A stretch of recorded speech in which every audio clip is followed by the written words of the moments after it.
그죠? 한미 동맹의 당위성 그리고 역사 왜곡 실태에 대한 설명을 하도록 하겠습니다. 자, 한미 동맹의 당위성 그리고 이적 단체 또는 이적 집단 이렇게 돼 있죠.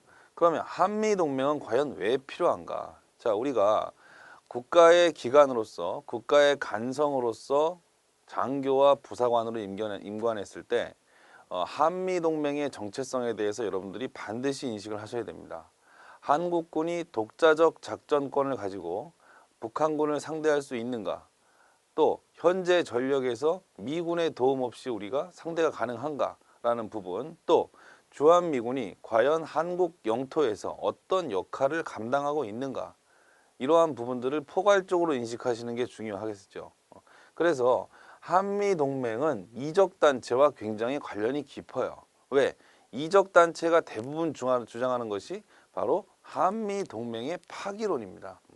그래서 한미동맹의 정체성을 여러분들이 이해하셔야만이 이적단체의 실체에 대해서 볼 수가 있겠죠.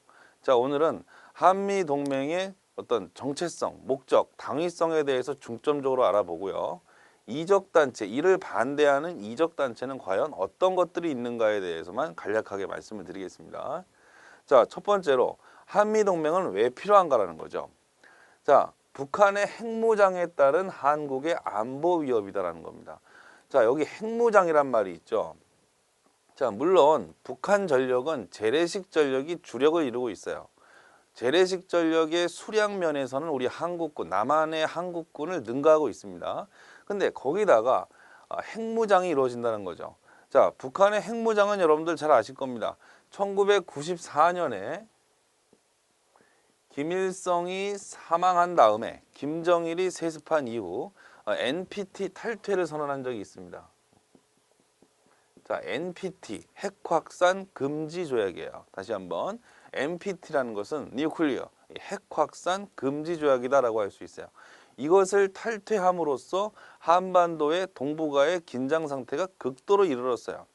자, 그것은 김정일 정권 이후부터 핵무장에 대한 북한의 본격적인 관심이 시작되었다라고 할 수 있습니다. 그래서 2000년도가 넘어가면서 이제 북한은 원자로 개발, 또 연료봉 개발 같은 핵무기 개발에 본격적 착수를 하게 되는 겁니다. 자, 이런 상황에서 당연히 안보의 위협은 상당하겠죠. 자, 그러면 북한의 위협 말고 또 어떤 위협들이 더 있는가 한번 볼게요. 자, 여기 민족주의와 반미 정서가 대두된다는 거죠. 자, 내셔널리즘입니다. 민족주의라는 것은 우리가 민족의 정체성을 세워나간다는 측면에서는 굉장히 유용한 사상이에요. 우리가 일제시대 때도 민족주의 사학자가 있었죠. 그래서 일제의 침략으로부터 우리를 스스로 자위하려는, 지키려는 노력들이 있었단 말이죠. 물론 역사적이었지만, 하지만 그 역사적이었지만 그것이 여러 가지 독립운동의 형태로 나타났었죠. 그런데 최근에 이러한 민족주의는 외세의 개입으로부터 완전한 자주성을 나타내는 겁니다. 이것은 미국의 어떤 동맹 관계를 파기할 수밖에 없는 그러한 위협적인 사상으로 또 발전이 되는 거죠. 그리고 반미 정서, 뭐 장갑차 사건 같은, 또 미군이 우리나라에 들어와서 보여주는 다양한 네거티브한 부정적인 모습들이 이러한 정서가 증폭되는 역할을 한다는 겁니다. 지금 북한의 이러한 안보 위협 속에서 이러한 분위기가 조성된다는 것은 굉장히 리스크가 크다고 볼 수 있는 거죠. 또 미국의 편무주의, 그러니까 미국의 국제 정책이 굉장히 편중돼 있다는 거예요. 자, 그래서 중국을 대응한다는 미국의 어떤 기본 전략은 변함이 없습니다. 지금 한반도에서 일어나는 각종 그런 북한의 위협이나 도발보다는 사실상 중국을 의식하는 미국의 편무주의적 시각이 강하다라고 볼 수 있고요. 또 하나는 우리 남쪽에 있는 바로 일본입니다. 일본의 군사 대국화, 우경화 문제. 자, 여러분들 우경화라는 게 뭡니까? 그렇죠. 일본의 보수 우익 세력들이 점점 세력을 강화하고 그들의 목소리가 높아진다는 거죠. 이것은 극단적 내셔널리즘, 극단적 민족주의다라고 볼 수 있어요. 자, 우리가 잘 알듯이 민족주의는 민족의 정체성을 나타내는 건데 그 정체성을 극도로 주장하다 보면 역사 왜곡이라든가 또는 상대 국가를 멸시하는 그거에 더 나아가서 상대국을 침략하는 형태로 나타난다는 겁니다. 자, 일본은 이러한 극단적 민족주의를 바탕으로 제2차 세계대전, 대동아전쟁이라고 하는 그들이 부르는 태평양 전쟁에 참전하기도 했었고, 물론 그 전에 우리 민족을 식민지로 삼았었죠. 또 중국도 동남아시아 전체를 석권하기도 했었습니다. 그러한 우경화가 1945년 8월에 전쟁이 종료된 다음에 이제 그런 것들이 점차 사그러들 수밖에 없었죠. 모든 걸 이제 박탈당했으니까. 그런데 최근에 이제 다시 이런 우경화 현상이 계속 불거지고 있습니다. 여러분들 최근에 시사를 보면 아베 총리가 신사참배를 강행하는 모습도 보이시죠. 또 일본의 자위대. 자, 여러분들 자위대라는 군대가 뭐죠? 자위대? 이 자위대라는 것은 스스로를 지킨다는 겁니다. 즉, 이 자위는 경찰 정도의 경찰력 수준의 병력을 유지하면서 스스로를 보호하는 내정 같은 거를 저항하는 저지하는 이런 역할을 하는 게 바로 이 자위대의 역할이에요. 하지만 이 자위대가 사실상 그 규모를 초과하고 있다는 겁니다. 지금 해군 공군 전력에서만 본다면 50년 동안 전쟁 준비를 했었던 우리 한국군과 굉장히 차이가 클 정도로 해공군 전력은 월등하다라고 볼 수 있죠. 이러한 우경화 문제, 이런 것이 전반적인 동북아시아의 리스크 요인이다라고 볼 수 있습니다. 따라서 주한미군의 필요성은 북한을 제외하고도 굉장히 필요하다라고 볼 수 있는 겁니다. 자, 그래서 우리가 이런 도식 관계로 한번 요약해 볼 수가 있어요. 만약에 주한미군이 철수했을 경우에는 북한과 또는 중국 또는 러시아, 더 나아가서 또는 일본 같은 동북아 갈등과 긴장을 조성하게 되고 결국 군사 재무장이 이루어진다는 거죠. 자, 당연히 갈등 분쟁, 어떤 소극적인 갈등 분쟁뿐만이 아니라 국지적인 전쟁 또는 전면전까지도 갈 수 있는 것이 바로 이러한 형태다라고 볼 수 있습니다. 따라서 주한미군의 정당성은 이러한 부분에서 우리가 찾을 수 있다는 거죠. 충분히. 자, 그러면 현재 주한미군 병력 추이를 한번 볼까요? 자, 1945년도에 이 단위는 만 명입니다. 7만 명 가까이 되던 8만 명 가까이 되던 이 군대가 1950년에 확 증가하죠. 왜 그렇습니까? 그렇죠. 한국전쟁 당시에 파견됐던 미군의 규모라고 볼 수 있어요. 그러다가 55년부터 점차 축소되고 현재는 2012년 현재 28,500명 정도가 주한미군이 주둔하고 있습니다.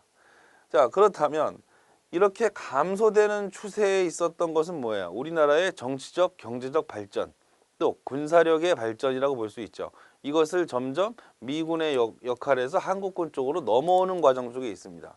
자, 그런데 2010년도 이후부터 한반도 전시작전 통제권이 전환되는 것으로 지금 합의가 끝났죠. 물론 다시 또 연기가 됐지만 이러한 전작권 전환 문제라는 것은 주한미군의 한국군을 통솔하는 그런 작전권을 우리가 완전히 독립적으로 가져오면서 군사작전의 자주성을 증대한다는 측면에서는 굉장히 긍정적으로 평가할 수 있습니다. 하지만 만약에 한국군 독자적 작전이 제한되거나 불가능할 경우에는 상당히 어려운 상황도 직면할 수 있다. 이러한 두 가지의 상충되는 견해가 지금 주한미군의 그 철수 문제, 감축 문제, 또 한반도 전시작전 통제권 이전 문제가 굉장히 표면화되고 갈등이 심화되는 그러한 기능을 한다라고 볼 수 있습니다.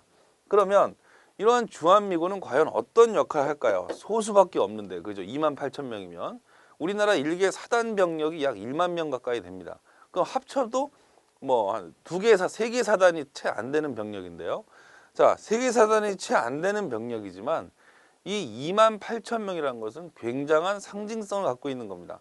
바로 인계철선이라는 거죠.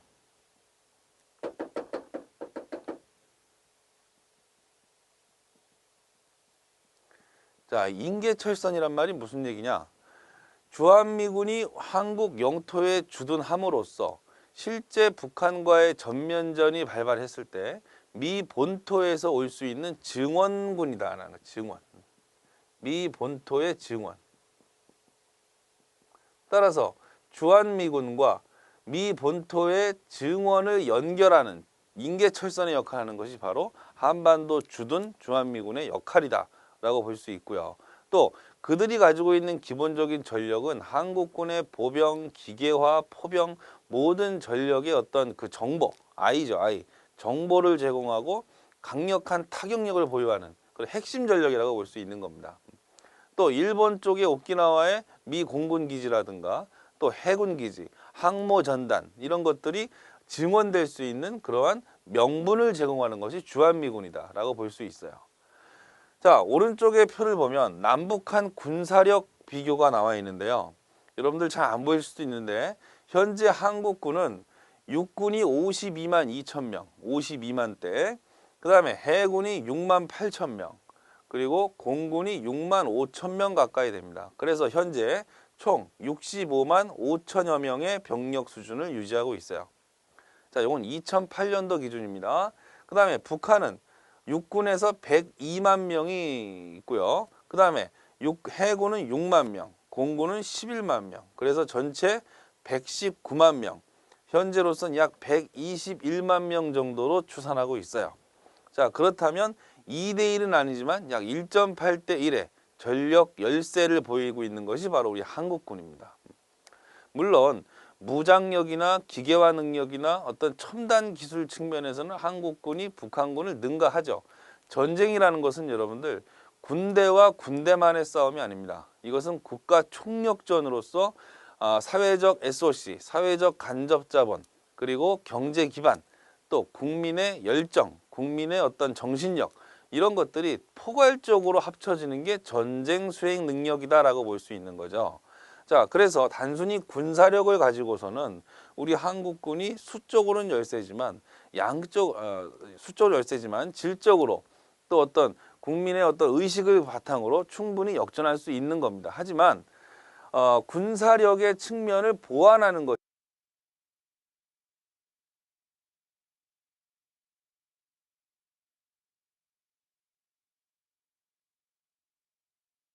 1차 연평해전 다시 좀 보자면 연평도 부근 해상에서 우리 해군과 NLL을 침범한 북한군이 무력 준화 사건인데요. 북한으로서 우리 해군이 이렇게 강할 줄은 몰랐죠. 북한 함정 2척이 침몰하고 물론 어뢰정입니다만은 3척이 대파되는 아주 북한의 치욕적 패배를 당하게 됩니다. 이렇게 1차 연평해전이 일어나고 1차 연평해전이 있을 때 북한은 큰 충격을 받았던 것 같아요. 그래서 아마 호시탐탐 노렸겠죠. 그래서 2차 연평해전은 북한군이 작심하고 우리나라에게 도발한 사건이 되겠습니다. 2002년이 있고요. 연평도 부근 해상에서 NLL을 침범한 북한군이 남한 측 함정을 기습 공격한 사건입니다. 우리 측은 전사 6명, 부상 19명, 찬수리급 고속정 1척이 침몰되는 피해가 있었고요. 북한군은 30여 명 사상자 함정 1척 이상이 반파가 됐는데 그냥 붙어서는 안 된다는 걸 북한이 알았기 때문에, 왜냐면 우리의 그 고속정들의 성능이 월등했기 때문이죠. 거의 모든 게 자동화되고 기계화된 반면 북한군은 이제 수동으로 움직이는 그런 상황이기 때문에, 그래서 아마 기습이라고 하는 걸 통해서 우리 해군들에게 타격을 주려고 했던 것 같습니다. 참 기가 막힌 것은 이때 그 2차 연평해전이 일어나던 그 시간에 서쪽에서는 연평도에서는 해전이 일어났는데 동쪽에서는 금강산 관광이 이루어지고 있었죠. 참 그만큼 아주 한반도는 정해진 그런 상황이 없는 아주 그 참 이 남북 관계에 있어서의 그 아주 특이한 점을 보여주는 그런 사례라고 볼 수 있습니다. 그러다가 2010년에 북한이 연평도에 포격을 가한 사건이 나죠. 이게 연평도 포격 사건이 되겠습니다. 물론 하여튼 이 사건으로 우리 민간인 2명과 대원 해병대 2명이 사망하게 되는. 자, 그래서 최근에 60년대 이후에 북한의 대난 도발 일지를 쭉 봤는데 여러분들은 대략 그 시점 60년대인지 70년대인지 그리고 무슨 얘기인지 그걸 좀 알아두면 좋겠어요. 그래서 그리고 여러분이 이제 그 나중에 지휘관이 되면은 장교하듯 지휘관이 되면 이런데 여러분이 대응해야 되는 거 아닐까요? 예. 저도 해안초소장으로서 근무하면서 간첩 침투의 예후를 봤다라고 있다라고 주장하는 초병의 신고를 받고 초소장으로서의 조치를 취한 적이 있었습니다. 예. 물론 아닌 걸로 이제 밝혀졌는데요. 하지만 그 지금도 그때의 그 조치가 생생하게 기억이 납니다. 자, 여기까지는 북한의 현대사 그리고 이제 통일 정책 봤는데 이 북한의 성립 과정은 의외로 많이 모르는 분이 많으니까 여러분들이 좀 반복 학습을 하셨으면 좋겠습니다. 자, 이번에는 통일 노력에 대해서 살펴보도록 하죠. 통일 노력입니다. 통일 노력도 사실은 세 개가 가장 중요해요. 일단 첫 번째가 7.4 남북 공동선명이죠. 이거 좀 이따 하고요. 그다음에 두 번째가 91년에 있었던 남북 기본합의서. 기본합의서입니다. 그 다음에 세 번째가 2000년에 있었던 6.15 남북 정상회담의 6.15 남북 정상회담 겸 선언. 6.15 선언. 이게 중요한데, 자, 먼저 통일 정책의 변화를 보도록 하겠습니다. 1960년대만 하더라도 이승만 정부는 북진 통일론을 내세웠어요. 그리고 장면 정부는 남북한 자유총선. 이거 어디서 많이 봤는데, 우리 분단되는 과정에서 우리나라 한반도 문제를 유엔으로 가져갔던 사례 우리 얘기했죠. 그때 미국이 이제 주장했던 게 유엔으로 가서 주장했던 게 거기 남북한 자유총선거였는데 이거 그대로 답습합니다. 북한은 1960년에 연방제 통일 방안이란 걸 들고 나오죠. 그러니까 남한과 북한을 하나의 연방에 따른 지방 국가로 보고 그것을 대표하는 연방 국가를 하나 만들어서 통일을 가야 된다 이렇게 주장했던 것입니다.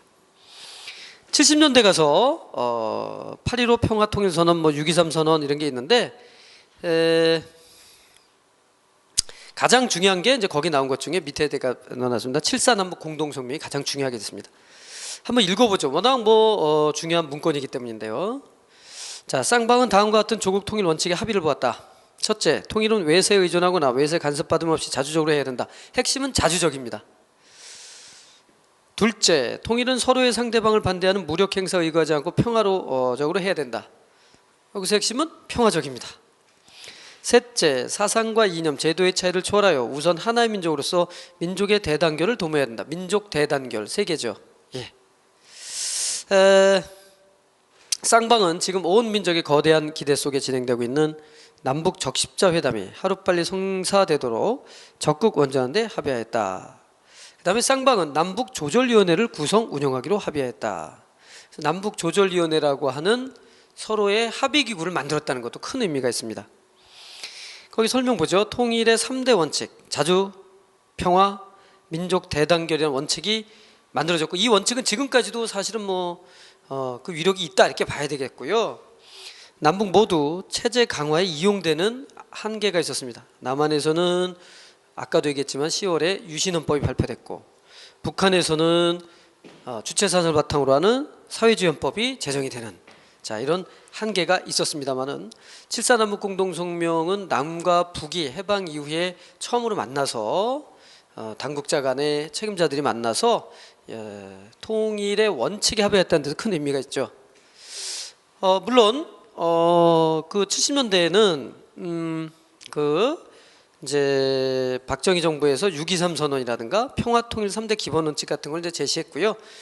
북한에서는 고려 연방제 통일 방안이라는 것을 공식적으로 내놓게 됩니다. 여기에 대해서는 좀 이따 또 설명을 하고요. 자, 80년대로 가도록 하겠습니다. 80년대는 우리가 보통 5공화국 권위주의적 전두환 정부가 되겠죠. 이때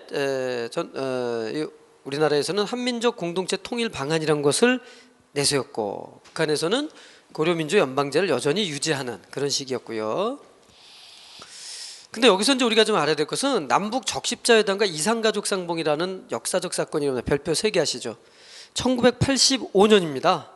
85년 9월 20에서 23일 3박 4일간 남북 이산가족 고향 방문 및 예술 공연단의 동시 교환 방문이 이루어짐으로써 85년에 이산가족의 상봉이라는 게 처음으로 이루어집니다.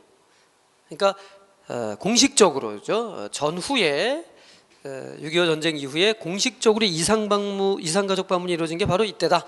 이렇게 정리하시면 되겠고 85년은 전두환 정부 때 상당히 권위주의적인 정부 때인데 최초의 이산가족 상봉이 이루어진다 이렇게 정리하시면 되겠습니다. 그래서 본격적으로 이제 남과 북이 이러한 논의와 접촉이 심화되기 시작은 90년대가 되겠죠. 아무래도 왜냐하면 냉전이 완화 또는 냉전이 붕괴되는 시점이거든요. 완화라기보다는 붕괴네요. 1991년에 소련이 몰락하니까 붕괴가 되는데요. 그래서 이때 이제 남한에서는 3단계 민족 공동체 통일 방안을 제시했고 북한에서는 고려 연방 제안을 그대로 유지하는 이런 상황이었어요. 이런 상황에서 91년 남북 유엔 동시 가입이 이루어지게 되고요. 그러니까 이때까지만 해도 남과 북은 유엔의 회원이 될 수가 없었어요. 왜냐하면 이 상임 유엔 상임위원회 이사국 상임 이사국이 있잖아요. 5개국. 근데 서로 거부권을 쓰기 때문에 어느 한 나라가 동시에 들어갈 수가 없었어. 그래서 91년 남북 유엔 동시 가입이 이루어지고 그 동시 가입과 함께 남북 기본 합의서 이 동시 가입 이후죠. 이 동시 가입이 9월인가 이렇게도 기본 합의서가 12월이니까 그래서 여기 남북 기본 합의서 이렇게 되는 거죠.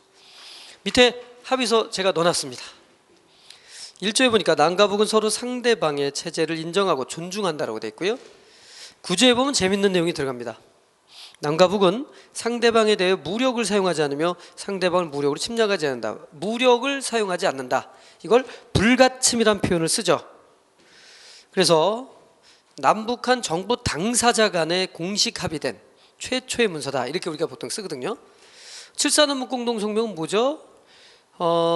정부 당사자 간이라기보다는 마쿠에서 이루어졌죠. 정부 그러니까 그 남북한의 정부 당사자가 아니라 남북한 당사자들끼리의 접촉이 이루어졌다. 그런데 요즘 정부 당사자들 간에 공식적으로 합의된 최초의 문서가 기본 합의서고 남북화의 상호 불가침, 남북 교류. 그 중에서도 불가침 별표 3개 하십시오. 말로는 이렇게 불가침 한다 해놓고서 그 이후에 어떻게 됐어요? 연평 해전도 일어나고 연평도 포격도 하고 지금 서로 싸우고 있잖아요. 예. 그 다음에 다시 위로 가시면 그리고 나서 바로 기본 합의서 위에 92년 한반도 비핵화 공동선언이라는 걸 하죠. 근데 이게 참 의미가 없어졌어요. 지금 북한은 핵 개발 다 했고 지금 미사일 개발까지 하고 있지 않습니까? 이때니까 비핵화까지도 갔었다는 거예요. 그래서 순서가 남북한 동시가입 91년에 그 다음에 기본 합의서 비핵화 공동선언으로 이어집니다. 순서를 좀 알아두시면 좋겠고 이것도 그러다가 이제 보다 더 물꼬를 트게 된 것은 이른바 참여정부 국민의 정부죠. 저기 김대중 정부가 들어서면서 이게 좀 보다 더 이제 활기를 띠게 되는데 거기 북한 핵 문제가 있었는데 이거는 넘어가도록 하겠습니다. 왜냐하면 북한 핵 문제에 관한 거는 지금 현재 진행형이고 여기서 말하는 북한 핵이라고 하는 것은 이미 이제 폐기가 됐기 때문에 큰 의미가 없고 다만 거기 캐도라고 그래서 한반도 에너지 기구를 설립하고 미국이 북한의 원자력 발전소를 지어주는 대가로 북한은 이 핵 개발을 중재하는 이렇게 쌍방의 합의가 이루어졌었거든요. 근데 이것이 미국에 의해서 파기되면서 북한이 핵 개발로 달려가기 시작했고 그 결과 오늘날에 이런 상황까지 나오게 됐다는 것입니다. 예, 참 아쉬운 일이 아닐 수 없고요. 자, 그런 상태에서 그 위에 다시 보시면 98년 정주영이라고 하는 현대그룹의 창업자죠. 이 사람이 소떼를 몰고 방북을 했으며 북한과 협상을 통해서 금강산 관광이 시작된 1998년입니다. 이러한 화해 무드에 발맞춰서 2000년 6.15 남북 공동선언 그리고 남북 정상회담이 이루어지죠. 참 역사적인 사건이 아닐 수 없습니다. 이때 남한의 김대중 대통령과 북한의 김정일 국방위원장이 만났는데 우리나라 국민도 다 기억하시겠습니다만은 그 김정일 국방위원장이 상당히 깍듯함을 보여줬죠. 김대중 대통령이 연배가 위라고 말이죠. 예. 6.15 남북 공동선언문 보도록 하겠습니다. 1번입니다. 남과 북은 나라의 통일 문제를 그 주인인 우리 민족끼리 서로 힘을 합쳐 자주적으로 해결하기로 했다. 자주적 통일을 분명히 내세웠는데 7.4 남북 공동성명의 자주적 통일을 다시 한번 여기서 다시 한번 강조했다는 사실을 알 수 있습니다. 2번 보니까 이게 이제 별표 3개죠. 남과 북은 나라의 통일을 위한 남측의 연합 제안과 북측의 낮은 단계 연방 제안이 서로 공통성이 있다고 인정하고 앞으로 이 방향에서 통일을 지향하기로 하였다.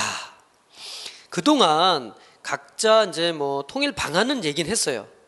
위에 맨 그 페이지 맨 위에 보면 3단계 민족 공동체 통일 방안이 있잖아요. 그러니까 이게 일종의 연합 제안이거든요. 이게 그래서 남측은 남측대로 이런 방법으로 통일을 한 방법을 하자. 북한은 북한대로 연방제 통일을 하자. 이렇게 서로가 다른 입장을 갖고 있었는데, 그래서 서로가 서로의 그 통일 방안에 대해서는 인정을 하지 않는 상황이었단 말이죠. 그런데 거기 뭐라고 그랬어요? 통일을 위한 남측의 연합 제안과 북측의 낮은 단계 연방제안이 서로 공통성이 있다고 인정했다. 이거 참 큰 진일보가 된 거죠. 그러니까 통일 방안마저도 서로 논의해서 가자, 이렇게까지 진일보가 됐었으나, 여러분 알다시피 김대중 대통령 이후 남북 관계가 상당히 그 경색이 되면서 모든 게 이제 옛날 얘기가 되고 말았습니다. 어쨌든 6.15 남북 공동선언에 있었던 상황 정리하시기 바랍니다. 자, 그러면 남북한의 통일 방안을 한번 비교해 볼까요?